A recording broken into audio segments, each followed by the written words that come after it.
Hi,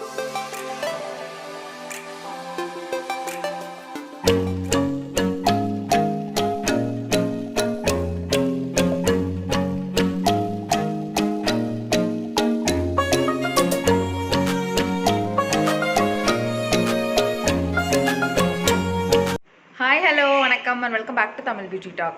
Friends, இன்னைக்கான வீடியோவில் நான் உங்களுக்கு ஷேர் பண்ண போகிறது என்னோட ஹேர் ட்ரான்ஸ்ஃபர்மேஷன் பற்றி தான். செமையாக இருக்குல்ல? ஸோ இந்த ஹேர் வந்து நான் பார்லரில் போய் என்ன பண்ணேன், எவ்வளோ செலவாச்சு, எனக்கு எப்படி ட்ரீட்மெண்ட் பண்ணாங்க அண்ட் அதுக்கப்புறம் எப்படி இருக்குது அப்படிங்கிறத அவங்க கூட ஷேர் பண்ண போகிறேன். சேனல் சப்ஸ்கிரைப் பண்ணாதவங்களா இருந்தீங்கன்னா சப்ஸ்கிரைப் பண்ணிட்டு கண்டினியூ பண்ணுங்கள். இது பார்லரில் எடுத்த பிஃபோர் ஆஃப்டர் பிக்கு. எனக்கு ஸ்டார்டிங்லேருந்து எப்படி பண்ணாங்க அப்படின்னு சொல்லிட்டு நான் ஓரலாக சொல்லிடுறேன். நான் போனதுமே நான் ஹேர் வாஷ் பண்ணிட்டு தான் போயிருந்தேன். போனதுமே எனக்கு 3 டைம்ஸ் வந்து ஹேர் வாஷ் பண்ணாங்க. எவ்ரி டைம் ஹேர் வாஷ் முடிச்சதும் ஹேர் மாஸ்க் போட்டாங்க. ஹேர் மாஸ்க் அப்புறமா வாஷ் பண்ணிடுறாங்க. அப்புறம் அகெயின் ஷாம்பு போட்டு வாஷ் பண்ணாங்க. இது மாதிரி ஒரு 3 டைம்ஸ் எனக்கு பண்ணாங்க. லோரியல் எக்ஸ்டென்ஸோட ஹேர் மாஸ்க்கு, ஹேர் ஷாம்பு அதுதான் யூஸ் பண்ணாங்க எனக்கு.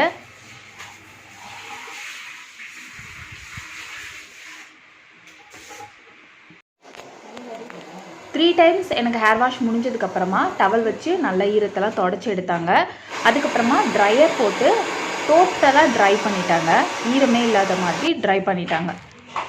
அதுக்கப்புறமா சின்ன சின்ன குட்டி குட்டி பார்ட்டிஷனாக பிரித்து ஸ்மூத்தனிங்கோட க்ரீம் அப்ளை பண்ணாங்க. எனக்கு யூஸ் பண்ணது வந்து லோரியல் எக்ஸ்டென்ஸோட க்ரீம் தான். அதுதான் நான் கேட்டேன். வெல்லா ப்ராடக்ட்டும் யூஸ் பண்ணுவேன்னு சொன்னாங்க. பட் நான் கேட்டது லோரியல் தான் நல்ல ரிசல்ட் இருக்கும்னு சொல்லிட்டு நிறைய இடத்துல நான் கேள்விப்பட்டேன். ஸோ நிறைய இடத்துல அலசி ஆராய்ஞ்சு தான் நான் கடைசியாக நான் இங்கே போனேன். நான் பண்ணது வந்து நேச்சுரல்ஸில் தான் பண்ணேன். அண்ட் வந்து எனக்கு ஸ்கால்ஃபில் போடலை, ஹேர் ஃபால் ஆகாது அப்படின்னு சொன்னாங்க. நான் ஸ்கால்ஃபில் போடாதீங்க அந்த மாதிரி சொன்னேன். அவங்க எப்போதுமே ஸ்கால்ஃபில் போட மாட்டேன், ஹேர் ஃபால்லாம் ஆகாது அப்படிங்கிற மாதிரி தான் சொன்னாங்க. அண்ட் வந்து ரொம்ப குட்டி குட்டி பார்ட்டிஷனாக பிரித்து தான் பண்ணாங்க. சர்வீஸ் வந்து ரொம்பவே எனக்கு பிடிச்சிருந்தது.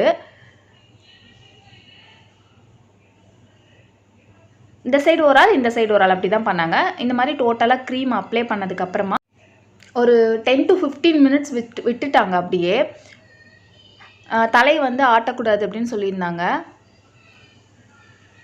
விட்டதுக்கப்புறமா அவங்க பார்க்குறாங்க அது செட் ஆகிடுச்சா, நம்ம போட்ட க்ரீம் வந்து செட் ஆகிடுச்சா அப்படின்னு சொல்லிட்டு பார்க்குறாங்க. பார்த்ததுக்கப்புறமா அகெயின் வந்து எனக்கு ஹேர் வாஷ் பண்ணிட்டாங்க. ஸ்மூத்தனிங் க்ரீம் போட்டு ஹேர் வாஷ் பண்ணதுக்கப்புறம் கூட மாஸ்க் போட்டு அதையும் ஒரு 3 to 5 மினிட்ஸ் எல்லா டைமுமே மாஸ்க் வந்து 3 to 5 மினிட்ஸ் விட்டுட்டு தான் வாஷ் பண்ணுறாங்க. அப்படி தான் நம்ம கண்டினியூவாக வாஷ் பண்ணணுமா. ஸ்மூத்தனிங் பண்ணிவிட்டு நம்ம எப்போ நம்ம தலை குளித்தாலும் அந்த மாதிரி வாஷ் பண்ணால் மட்டும்தான் ஹேர் வந்து அதே மாதிரி மெயின்டைன் ஆகும் அப்படின்னு சொல்கிறாங்க. ஹேர் ஃபால் ஆகாது. அண்ட் எனக்கு யூஸ் பண்ண ஷாம்பு வந்து இந்த ஷாம்பு தான். இது வந்து லோரியலோட எக்ஸ்டென்ஷோ. எல்லாமே சேம் ஒரே பிராண்டு தான் போடுறாங்க. அதுக்கப்புறமா மாஸ்கையும் ஹேர் வாஷ் பண்ணிடுறாங்க. அண்ட் நான் என்ன பண்ணேன்னு சொல்லவே இல்லை. நான் வந்து ஹேர் ஸ்மூத்தனிங் தான் பண்ணேன். ஸ்ட்ரைட்னிங் வந்து இதுக்கு முன்னாடி உள்ளது, ஸ்மூத்தனிங் வந்து அட்வான்ஸ்டு அதுக்கப்புறம் வந்தது. இப்போ நிறைய வந்திருக்கு, போடெக்ஸோ சம்திங் நிறைய இடத்துல விசாரிக்கும் போது நிறைய சொன்னாங்க. பட் எனக்கு அதெல்லாம் ரொம்ப காஸ்ட்லி. எனக்கு வந்து ஸ்மூத்தனிங் ஓகேன்னு தோணுச்சு, அதான் பண்ணேன். எனக்கு செமையாக செட் ஆனுச்சு. எனக்கு வந்து அவ்வளோவா வந்து கேர்லி ஹேர் கிடையாது, வேவி ஹேர் தான். லைட் வேவி அண்ட் தின் ஹேராக இருக்கும். ஸ்மூத்தனிங் க்ரீம் போட்டு ஹேர் வாஷ் பண்ணதுக்கப்புறமா சின்னதாக சேம் குட்டி குட்டி பார்ட்டிஷனாக எடுத்து அயன் பண்ணுறாங்க. அயனிங்க்கு மட்டும்தான் எனக்கு கொஞ்சம் டைம் ஆச்சு. எனக்கு வந்து டோட்டலாக எவ்வளோ ஆச்சுன்னா 3.5 hours ஆகிடுச்சு. 3 hours தான் சொல்லியிருந்தாங்க. பட் வந்து 3.5 hours நாங்கள் அங்கே பார்லரில் ஸ்பெண்ட் பண்ண டைம் வந்து 4 hours எனக்கு ஆகிடுச்சு. எனக்கு வந்து எப்படி மெயின்டைன் பண்ணணும் அப்படின்னு சொன்னாங்கன்னா, இந்த சேம் எக்ஸ்டென்ஸோட ஷாம்பு, மாஸ்க் அதே மாதிரி போட்டு அதோட சீரம் தான் யூஸ் பண்ணணும். அண்ட் வந்து ஹெர்பல் ப்ராடக்ட் எதுவும் யூஸ் பண்ண, ஏன்னா டோட்டலாக கெமிக்கல் போடுறோம். அதுக்கப்புறம் வந்து ஹெர்பல் ப்ராடக்ட் எதுவும் யூஸ் பண்ணக்கூடாது அப்படின்னு சொன்னாங்க. அது மாதிரி கண்டிப்பாக வந்து அதிகமாக கேட்ச் கிளிப்பு, போனிடைல் இந்த மாதிரி கொண்டை இதெல்லாம் போடக்கூடாது அப்படின்னு சொல்லியிருந்தாங்க. ஸோ அதே மாதிரி மெயின்டைன் பண்ணணும்னு சொல்லியிருந்தாங்க. 3 நாளுக்கு அப்புறமா எனக்கு வந்து ஃப்ரீ ஹேர் வாஷ்க்கு வர சொல்லியிருந்தாங்க. அவங்க தான் ஃபஸ்ட்டு ஹேர் வாஷ் பண்ணுவோம்னு சொல்லிட்டு 3 நாளுக்கு அப்புறமா வாங்க அப்படின்னு சொல்லியிருந்தாங்க. ஃபஸ்ட்டு வந்து எனக்கு ஹேர் கட் பண்ண சொல்லியிருந்தேன். அடியில் எக்ஸஸாக சின்னதாக இருக்கும்ல, கீழே நல்லா இருக்காது.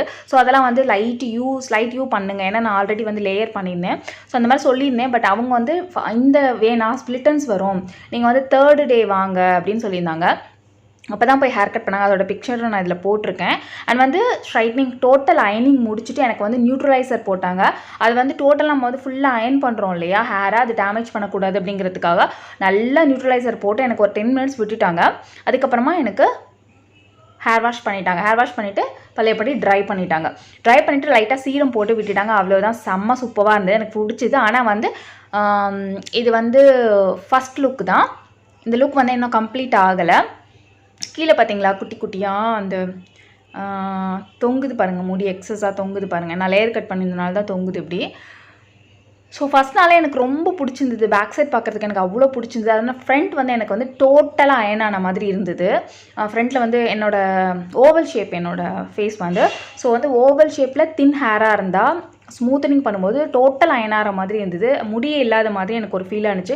முன்னாடி இருந்ததே நல்லா இருந்தது அப்படி சொல்லிட்டு ரொம்ப ஃபீல் பண்ணேன் அன்னைக்கு வந்துட்டு. என்னோடய ஃபேஸே காட்டவே மாட்டேன். ஃபேஸ் காட்டி நான் வந்து ஃபோட்டோஸே அவ்வளோவா எடுக்கவே இல்லை. அதுக்கப்புறமா இங்கே பாருங்கள், அந்த பிக்சர் பின்னாடி செம்ம பக்காவாக இருந்தது. அதுக்கப்புறம் 3rd டே வந்து எனக்கு ஹேர் வாஷ் பண்ண வர சொல்லியிருந்தாங்க. அதே மாதிரி ஹேர் வாஷ் பண்ணிவிட்டு மாஸ்க் போட்டு ஹேரை வந்து ட்ரை பண்ணதுக்கப்புறமா ஹேர் வந்து சூப்பராக இருந்தது. ஏன்னா நான் செகண்ட் டைம் நான் போய் சொல்லியிருந்தேன் இந்த மாதிரி ரொம்ப ஃப்ளாட்டாக இருக்குன்னு. அவங்க வந்து 1 இன்ச் விட்டுட்டு தான் எனக்கு மாஸ்க்கு சீரம் எல்லாமே போட்டாங்க. ஸோ அவங்க சொன்ன எனக்கு டிப்ஸும் அதுதான். அதாவது ரொம்ப ஃப்ளாட்டாக இருந்தாங்கன்னா அந்த 1 இன்ச் விட்டுட்டு நம்ம எல்லாம் பண்ணோம் சூப்பராக இருக்கும் அப்படின்னு சொல்லிட்டு அதே மாதிரி செம்மையாக இருந்தது. எனக்கு 3rd டேலேருந்து செம்மையாக பிடிச்சிருந்தது. ஹேர் வந்து செம்ம ஷைனிங்காக ஸ்மூத்தாக இருந்தது, ஸ்ட்ரைட்டனாக இருந்தது. ஸோ இதுதான் எல்லாருக்கும் ஆசை, இப்படி தான் ஹேர் இருக்கணும்னு தானே எல்லாருக்கும் ஆசைப்படுவோம். ஸோ நானும் ரொம்ப நாளாக நினச்சிட்டு இருந்தேன். எனக்கு பயம் ஹேர் ஃபால் ஆகுமோ. நான் நிறைய பேர் விசாரித்த போது நல்லா மெயின்டைன் பண்ண ஹேர் ஃபால் ஆகாதுன்னு சொன்னாங்க. அதனால தான் பண்ணேன். இது எனக்கு வந்து எவ்வளோ கேட்டாங்கன்னா 8000 சம்திங் சொன்னாங்க. அதுக்கப்புறம் தின் ஹேராக இருந்தனால 7000 போட்டுக்கிட்டாங்க. 3rd டே ஹேர் கட்க்கு அப்புறம் எப்படி இருந்ததுன்னு பாருங்கள்.